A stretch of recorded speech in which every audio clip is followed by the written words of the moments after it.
ពណ៌ស្វាយជាពណ៌មួយដែលមានលក្ខណៈពិសេសនិងស្មុគស្មាញដោយសារវាជាការផ្សំរវាងពណ៌ខៀវ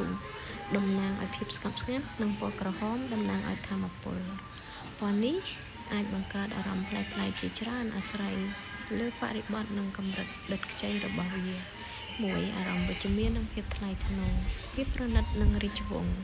កាលពីសម័យបុរាណពណ៌ស្វាយជាពណ៌ដែលពិបាកផលិតនិងមានតម្លៃថ្លៃបំផុតហេតុនេះវាបង្កើតអារម្មណ៍រៀបរយខ្ពង់ខ្ពស់មានអំណាចនិងមានវណ្ណៈ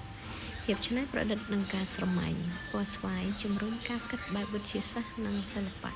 វាធ្វើឲ្យខួរក្បាលបើកចំហចំពោះគំនិតថ្មីៗនិងការបង្កើតថ្មីភាពស្ងប់ស្ងាត់និងផ្លូវចិត្តពណ៌ស្វាយស្រាលដូចជាពណ៌ផ្កា Lavender ជួយឲ្យអារម្មណ៍ធូរស្រាលកាត់បន្ថយភាពតានតឹងនិងបង្កើតភាពសុខសាន្តខាងផ្លូវចិត្ត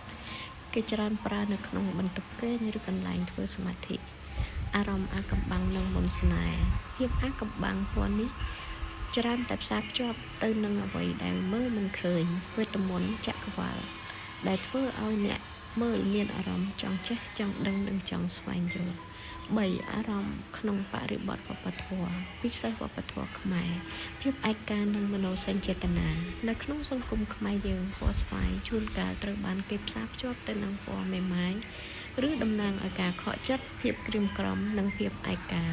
ទោះជាយ៉ាងណាក៏ដោយក៏វាបង្ហាញពីភាពស្មោះត្រង់និងជំរឿចិត្តជ្រាលជ្រៅក្នុងស្នេហាផងដែរសង្ខេបបើអ្នកចង់បានអារម្មណ៍ស្ងប់ស្ងាត់និងមានមន្តស្នេហ៍គួរប្រើពណ៌ស្វាយខ្ចីប៉ុន្តែបើអ្នកចង់បានអារម្មណ៍រឹងមាំថ្លៃថ្នូរនិងអាថ៌កំបាំងពណ៌ស្វាយដិតជាជម្រើសដ៏ល្អបំផុត